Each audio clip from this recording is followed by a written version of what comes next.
Hi everyone, welcome back to Sashay Away with Barry. I'm here and look, I have a new background that has, I have to figure out which arm I'm using, has me on it. This is me in drag for the drag show I did. Um, but this is one of the RuPaul backdrops. Someone sent me a generator. I want to shout out to Brian Doyle for sending it to me, and I created them. I have 3 different ones.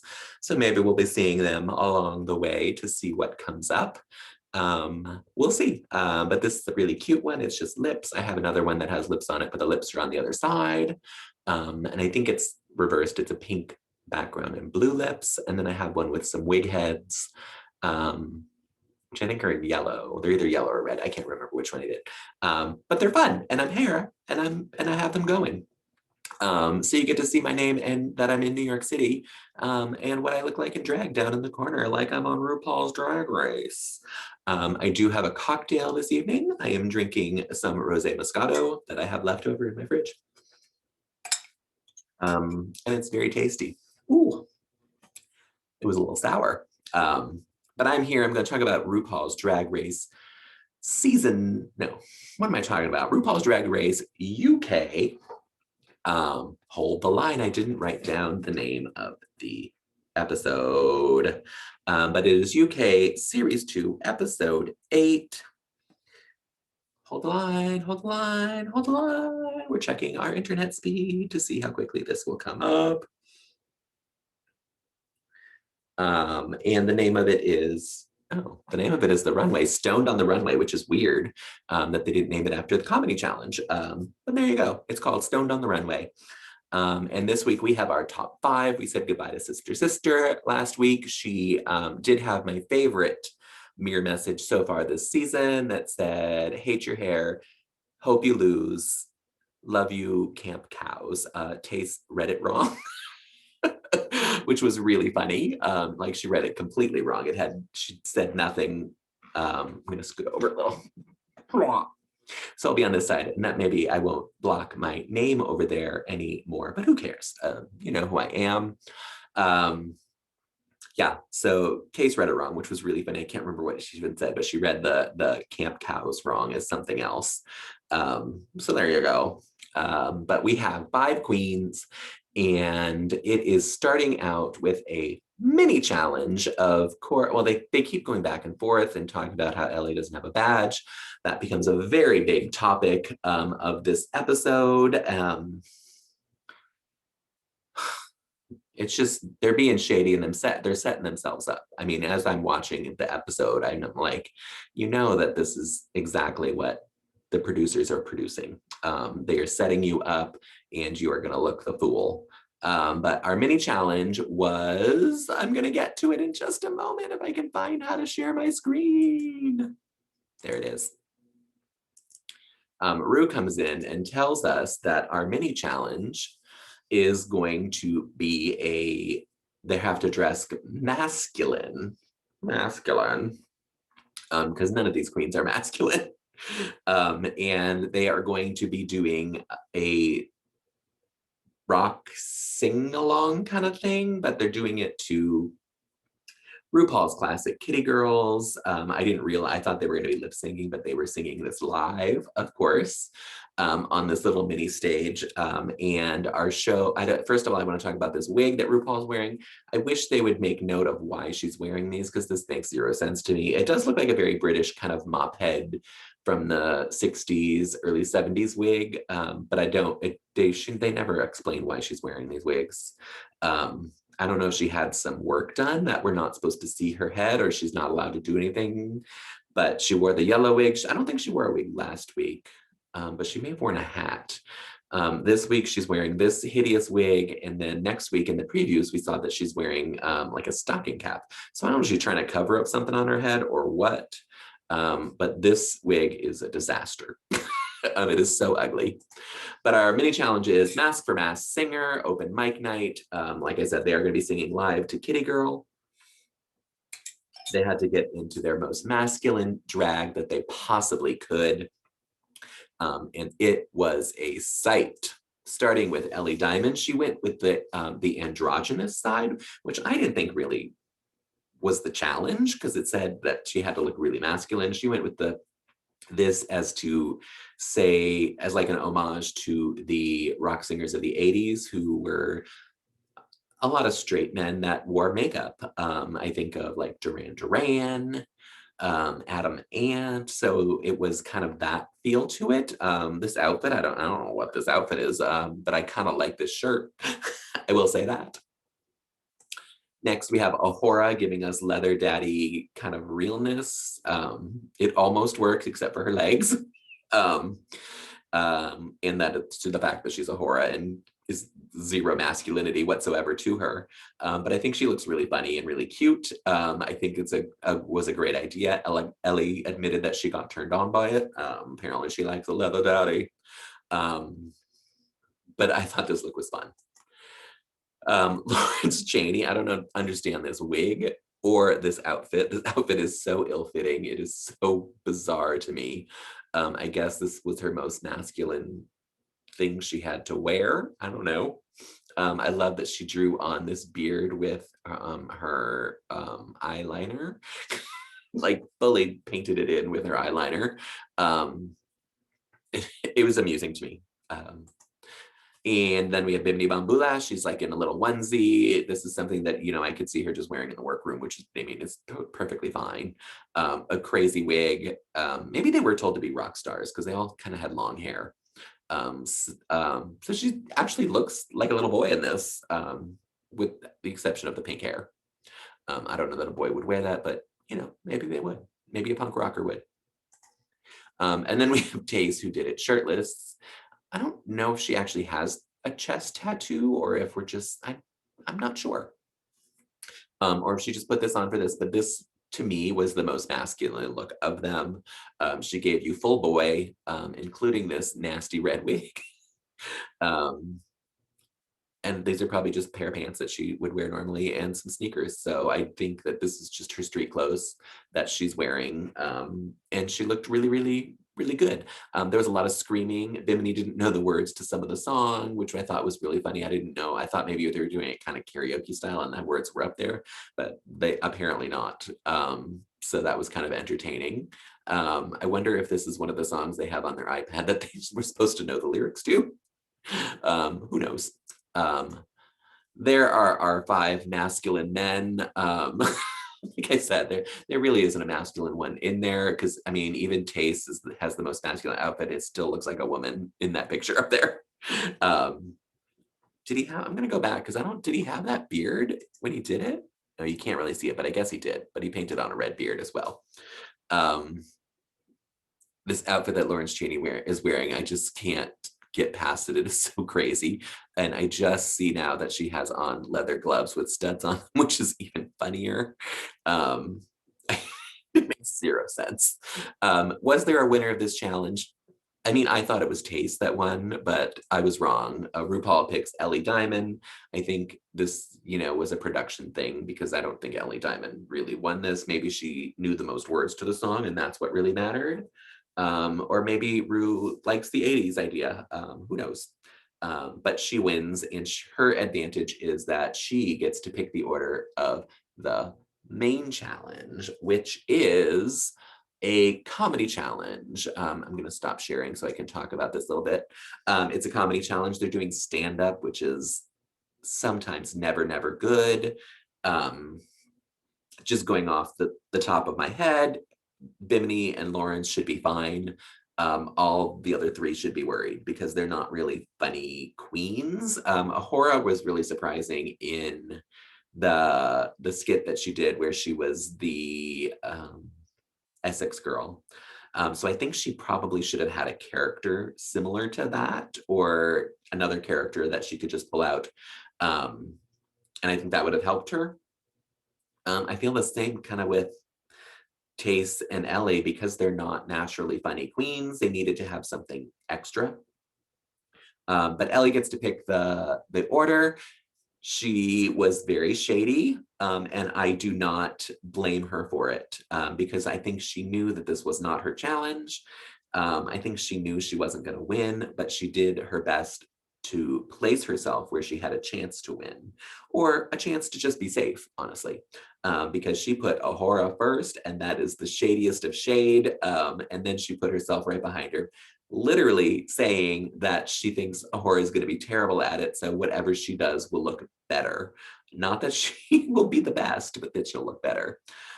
Then follow her would be Bimini and Laurence after her, and closing out the show is Tace.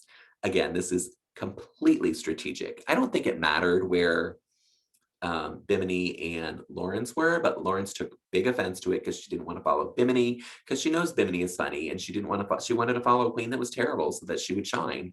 And I can't blame her for that. But this wasn't your decision and your choice. Ellie somehow won the mini challenge, and that's the prize that she gets. So I don't blame her one bit. I think Tace was actually on her side. Tace didn't want to close the show, but she was like, it's very strategic and very smart of Ellie to do it that way. Ellie is the only one that doesn't have a repeater badge. So I think going in knowing that she probably wasn't going to win, she's like, I just need to get rid of one of these other girls who I know isn't strong at comedy either. And that is exactly what I think her plan was. I mean, later she talks about how she feels bad about it. You don't need to feel bad about it. You did exactly what you should have done. Laurence was butthurt because she was going after Bimini. I think if she had put Laurence before Bimini, Laurence would have been fine. She would have said, I don't care. Bimini was like, I'll just do great wherever. That's the attitude you need to have. If you know you're funny, you just have to go out there and be funny. And you just have to be funnier than the funniest person. And the two that were going to do well were Bimini and Laurence in this challenge. That's all. But they got to work with Alan Carr on their stand-up. It was really weird because some of Bimini's jokes, which were actually really funny, my favorite joke of hers, it was so stupid, but it was really funny talking about her boyfriend being, maybe we just didn't get to see the whole stand-up thing as well, but it felt like we kind of did. But she told a joke about her Italian, and she's like, he's this strong, sturdy Italian man with this very Italian name, Steve. And it was just so funny and so stupid. And then we didn't get that joke on the stage. And I felt like we kind of got their whole sets. They didn't seem edited to me at all. So yeah, we didn't get to see them all. Our guest judge this week is the amazing Dawn French from French and Saunders. I'm sure she's done 1,000 things. She's part of AbFab as well. She did make fun of Jennifer Saunders, which made me laugh, and then also made me think, why has Jennifer Saunders and the woman's name is escaping me, the one who plays Patsy on AbFab, I can't think of her name, oh my God. Someone put it in the notes because it may come to me and I'll just shout it out later, but I can't think what it is. But I don't know why they haven't been judges on here, or we haven't had an AbFab challenge either. So who knows? But let's get back to where we are. Sharing our screen. So we have our winner here. On the runway, we have Miss RuPaul in gold, looking statuesque as the Oscar, with this very bronze hair. And I think she looks fantastic. I think this is a great look on her. It's a fairly simple dress. It has a huge slit up the front that you could see when she was walking. And she looks great. It's not groundbreaking by any means, but it's a good dress. That's it, a good dress. One of my favorite parts is that we have this completely inanimate object audience, which just made me laugh. I would have all of the stuffed plushies in my home. The blow-up dolls, maybe not so much, but a friend is a friend. And then we have the judges sitting behind them. I thought this was hysterical, and I thought it was funny. And only one of them made a joke about the audience being plastic, and then made it about Michelle. I can't even remember who said it. I think it may have been Ahura, because I think it might have been the first one, but I don't know. But I think this is a hysterical idea. In the times of COVID, we have to, limit who we're around. So they brought in this fake audience. I will say doing a comedy challenge with no audience is very hard. So I felt for these queens because you kind of build off of the laughter, and the only laughter they were getting was from the judges and the other queens that were sitting on the side of the stage, obviously. RuPaul was having a great time. She was laughing and cackling, and I think she even said something back to one of the queens, like as a comment, and not that it was part of the show, but she was like said something, and I was like, "Oh, Ru, what are you doing?" But I think it's because there was no one there. There's no reactions, so they were just trying to give the queens as much as they possibly could in the situation. The show is called Make 'em Gag. Very funny. That this is what the episode should have been titled, I think, not Stoned on the Runway, but who knows? And it is our stand-up comedy special with the 5 queens happening now. First up was Ahura. She didn't want to go first, and I don't who blames her. But you know, you have to rise to the challenge, and going first has one advantage, is that they haven't seen anyone else yet. So you can go out there and you set the bar, whether you set the bar really low, if you set the bar right in the middle, or you set the bar really high, you have to set the bar. Ahura did not do that. First of all, this outfit is garbage. I don't even know how to describe it. I don't like the one-sided dress. I hate this wig. And I don't think this is something that you would wear to do a stand-up show. I don't know that that was part of the challenge, but I felt like you should try to look the part if you're going to do it. Her jokes weren't funny.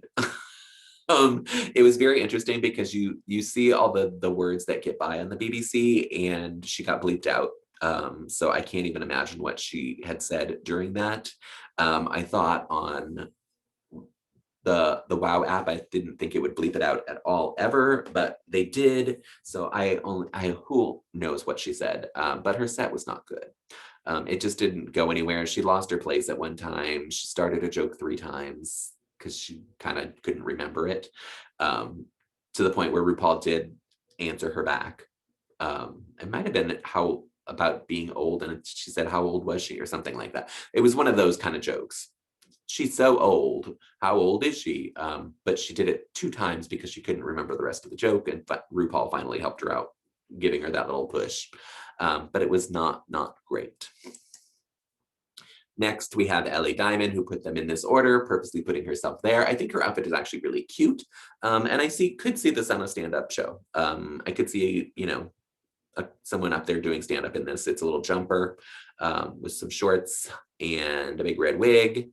I didn't think she was terrible. I thought she did some funny things. I think Alan told her to keep doing that crazy demonic voice, and I think she did it one too many times, specifically with the frog, which is what Alan told her to do. And even the judging, he's like, I liked it when she did that. I thought it was great, but I thought the 2 times that she did it before that were fine. This one, the last one, I was like, meh. I did like that she did the ribbit, and then just said, and coming up next, RuPaul died when she did that, because it literally went from her ribbiting like a frog to saying, and next on the stage. There was no segue. It just went right into it, which I thought was really funny. So I thought she did fine. I thought she was adequate. I think she did exactly what she needed to. She was better than Ahura, but she did enough to keep herself safe. That's all she needed to do. Next, we have Bimdi Bombulash, and she was expected to be really funny, and she was. She was very funny. She had this running gag of, it's not a joke, it's just a fact, which really worked for her. I love this hair on her. The dress I'm not crazy about, and these white stockings with the red. I kept looking at, I'm like, did she paint her legs and then just stop, and that's why they're red at the bottom, like her feet? But they're not. She's actually wearing some very white fishnets. I believe they were fishnets, as I could see on my TV. But I don't know what the red is. It was so weird that her feet were red. The dress is fine. It's again, not something I would see, you would think at a stand-up comedy. I know she's very sexy, and her shtick was kind of sexy as well. So it worked for what she was giving to us. But I do love this wig on her. I think when they showed her, I was like, that doesn't even look like, I wouldn't have even thought it was Bimini in this wig. It's so good. Next, we have Laurence Chaney, who we all thought was going to be do well as well. And she did. She did great in this. Until she got to the coming out story, which kind of dragged on, and there wasn't a lot of a punchline to it. She did great. That story just went on too long and didn't really go anywhere. But this outfit is exactly what a stand-up comedian would wear. It is a big red jumpsuit with some red poofy hair. I loved her joke about big and poofy hair. And she said, which was also my nickname in school, which I think is super, super funny. She gave herself a camel toe so she could joke about that as well, since everyone was staring at it. So yeah, she's just likable on stage. And that is what you need from a comedian. Dawn French said it exactly. She's like, did you stumble a little? Yes, but did I care? No, because you have a likability on stage. You're very at ease with this. So she did really, really well. And closing out our show, we have Tace in this ridiculous outfit that makes no sense for stand-up comedy. Not that I hate the outfit, I just don't think it's right for this. I love her wig. Again, I don't know that it's right for this, but I mean, if you're gonna have hair, you're gonna have hair. So I like the wig. I think she looks stunning in this. She wasn't as bad as I expected her to be. She wasn't great, but she wasn't bad. And the biggest flaw, which the judges also said, was that she kept saying, but that's another story. She said that 3 times and it was like, well, what if you're never going to do stand-up again? I'm not going to get that story. That story's for another time, I think she said, but I was like, there's no other time. Tell the story, make it funny, put the joke in. So I don't know if she just didn't have the jokes for it. And she was rushing through it. The judges picked up on that as well.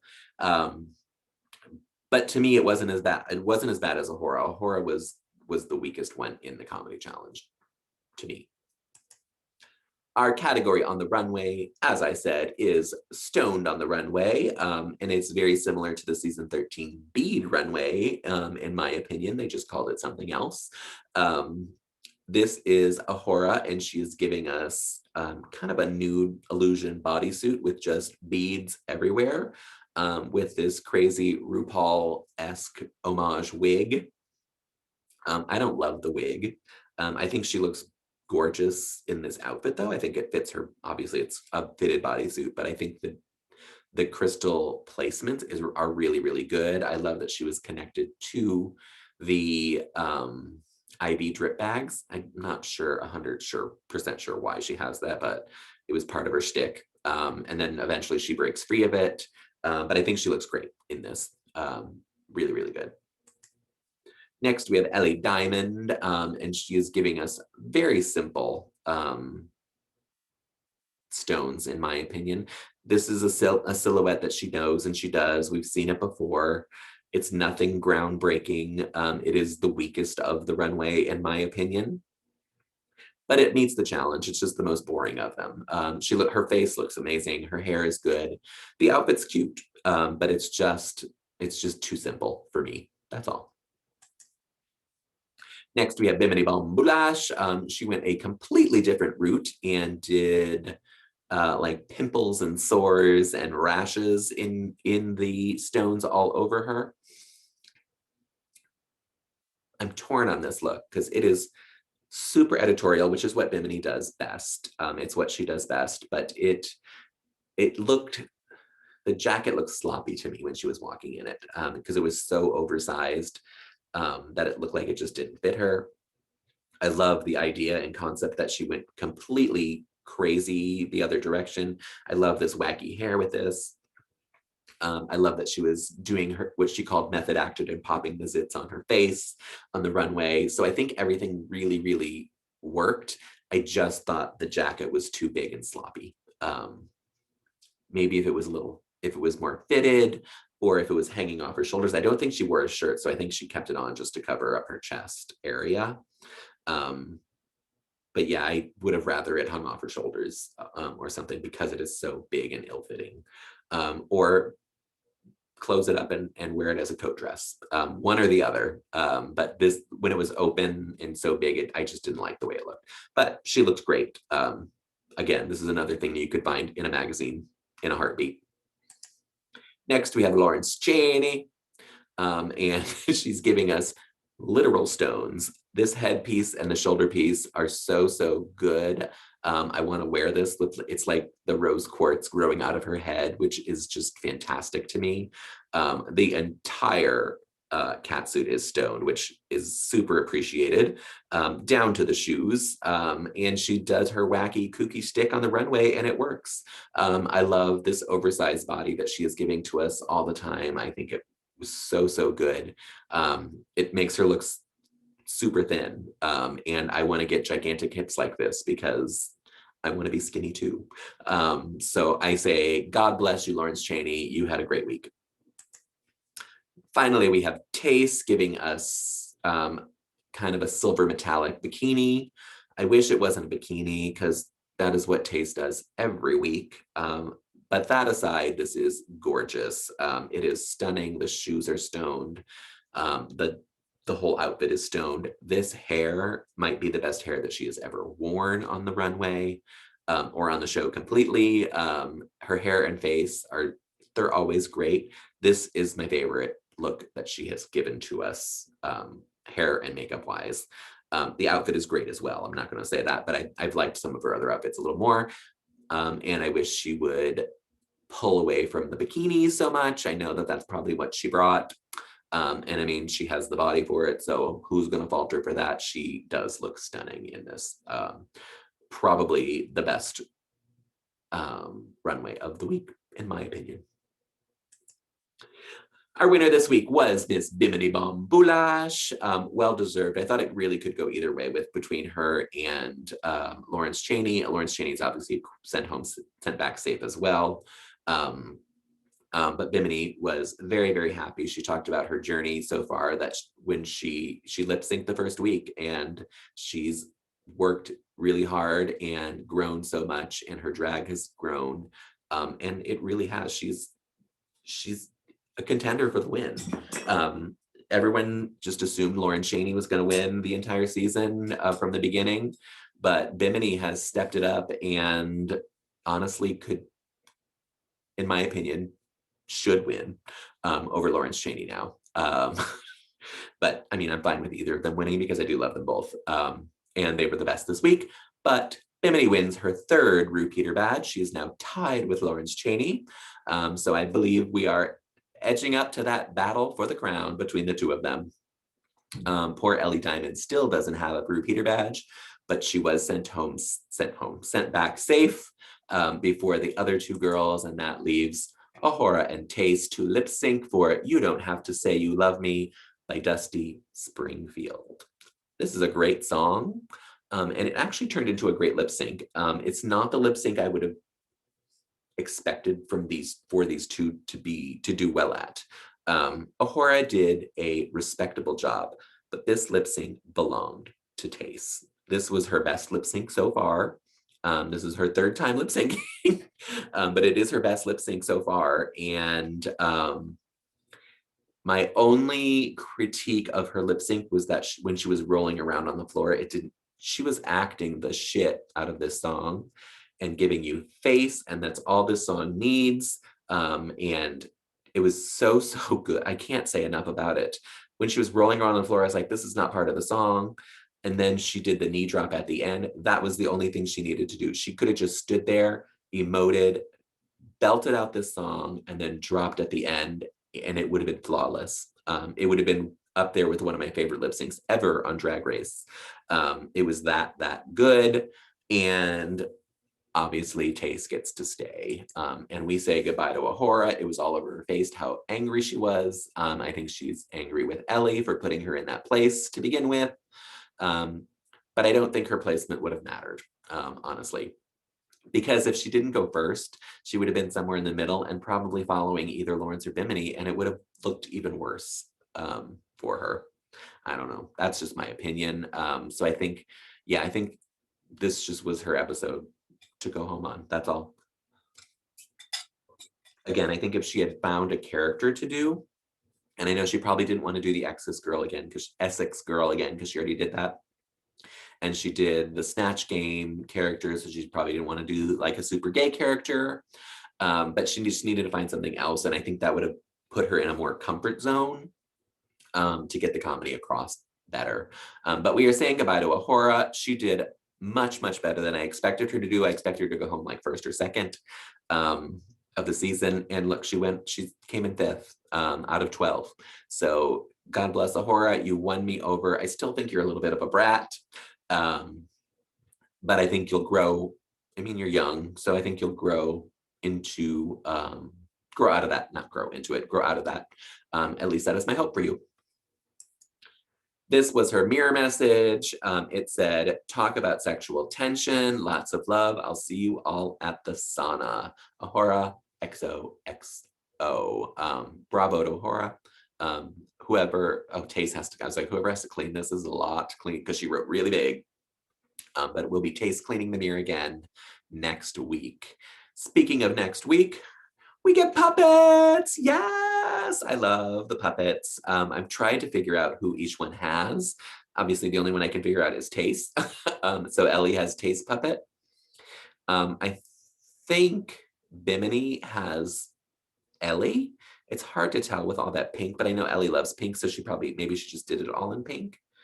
But that would mean that Laurence has Bimini, and I don't know that that looks like Bimini to me, because again, it's pink, so it could be Ellie Diamond. I don't know. And then that would mean Taste has Laurence, but the white hair makes me think it might be Bimini. I don't know. Between the three white ones, I can't tell who it is. Obviously, Ellie has Taste, unless they're doing something very, very racist and very, very wrong, which I don't believe they will be doing. So we get puppets, which is one of my favorite mini challenges. So I'm excited for that. And they all get to be sassy and do reading again. Our reading challenge winner is not here. So of these, I think Laurence has the upper hand for reading. Bimini's reads were good too. I can't remember Tace's reads. Ellie's were okay. They weren't great, but they were fine. Although I think Ellie is the one that told Tace to go in jump in the Thames. So that one was funny. So who knows? We'll see. Then we have our main challenge, which is a take on EastEnders called Beastenders. And they're going to be acting in it with direction from Michelle Visage. She gets a little sassy with them. We saw it in the previews. So we'll see how that turns out. My prediction is that Ellie will go home next week. I am so happy Ellie made it this far because I think her drag is really good. I just don't think she has what it takes to be in the top 3. I could be wrong. She could win the next one and end up with her first badge and send one of the other queens home. The other queen I think could go home would be Tace, because I think Bimini and Laurence have a lock on the finale already. Again, my opinion, I know no spoilers. I don't listen to spoilers specifically for overseas ones. Sometimes I hear them for US, even though I don't want to. But I know nothing. That's just my opinion of what's going to happen. I'm continuing to love Drag Race UK. My takeaway from this was not Ellie, oh my God, Laurence turned very, very mean this episode and came out looking kind of nasty. And I was like, oh, you can't do this just because you think things aren't going your way. I mean, she literally said that she thought Ellie was one of her best friends there and that she would sabotage her by putting her after Bimini and that she might go home because of that. They had already had the critiques and she clearly wasn't going home. It was just a little over dramatic to me. The judges loved her and then she went back there and just did that. But I think that was for TV's sake, but it made her look really, really bad. It made Ahura looked really bad. She's like, I can't even look at you. But Ahura, you were the one that wasn't good. You could have went out there and did amazing and you would have been fine, but you didn't. You were the worst one in the challenge. So yeah, I think they just took it out on Ellie. Some reason they don't think she belongs there anymore. They thought she should go home this week. And that when things don't go their way, they lashed out. And that's what happened. Tace and Bimini had no problem. Bimini was like, I'll just do well wherever I'm put. and she did. And Tace was like, I don't want to go last, but I gotta go last. And she knew she wasn't gonna do well on the challenge, so she killed the fucking lip sync, and that's what you have to do. Tace has won now 3 lip syncs. I guess that does make her the official lip sync assassin of the season. Sorry, Tia Coffee. And who knows, she may have to lip sync again next week and win for Cameron Michaels. But that would put her in the top 3, unless we're gonna have a top 4, which I don't think so. I think we're gonna get rid of someone next week. But our season is coming to an end. I will be very sad when UK is over because I enjoy this season so much. And because season 13 is taking too fucking long. We are on episode 8 and have sent home 4 queens. We do have Snatch Game this week, so I'm hoping that will be a great episode. And I'm hoping for a double elimination because Candy Muse should not have stayed last week. I knew they weren't going to get rid of her, but she lost the lip sync. Let's be honest. It was a setup. We all got set up. We all thought she was going to go home, and then we all got screwed. But we'll talk about that later this week, probably this weekend. Roger, I believe, is going to come back to do Snatch Game with me. We have 9 queens on Snatch Game, which is way too many. But we're going to talk about it as much as we possibly can. Thank you all for watching and listening. If you want to follow me on Instagram at Sashay Away with Barry, we do toot and boots all the looks. We are going to do the looks of, maybe we'll do all the lits, including the stupid mini challenge one, just because it's just for fun. So maybe we'll do all 3 sets of looks this week. Those will be up on Saturday morning. That is New York City time. You see, I live in New York City according to my little widget on the side. So that will be around 9 a.m. on Saturday. If the production releases photos of them sometime sooner than that, maybe they'll come out sooner. Who knows? I try to wait because usually they come out on Saturday. If they don't, then I still just post the ones that I have that I've screenshotted off the show. They're not great, but they will do. So follow me on Instagram. The moral of the story is follow me on Instagram and you can toot and boot with us. And then I post the results onto my website, which is sashayawaywithbarry.com. The UK one is all on the international tab, but you can zoom around on there. The US stuff is on the Drag Race tab. I run a fantasy league, and that is on the fantasy league tab if you want to see how we're doing. I am not doing well in the United States one. The international one I do post on the international page, and I'm doing quite well on that one. So we'll see how that turns out. I'm not going to win probably. I believe it is locked in already of who's going to win. But you can look around on there. My drag show where I'm not wearing this because I didn't wear it in the show. I wore it when I did the presentation of it. My drag show is posted on there, I believe, under the drag news tab, and that is the musical 6. I did all the songs from 6 in 9 different outfits and looks. So you can check that out if you are interested as well. If you're watching this, thank you for watching on YouTube. If you're listening to it, thank you for listening to it on whatever podcast platform you use. And you can find those on my website as well at sashayawaywithbarry.com in the upper right-hand corner. They are all linked there. I will talk to you again very, very soon when we talk about season 13 this week. And please take care of yourselves. I love you all and have a great day.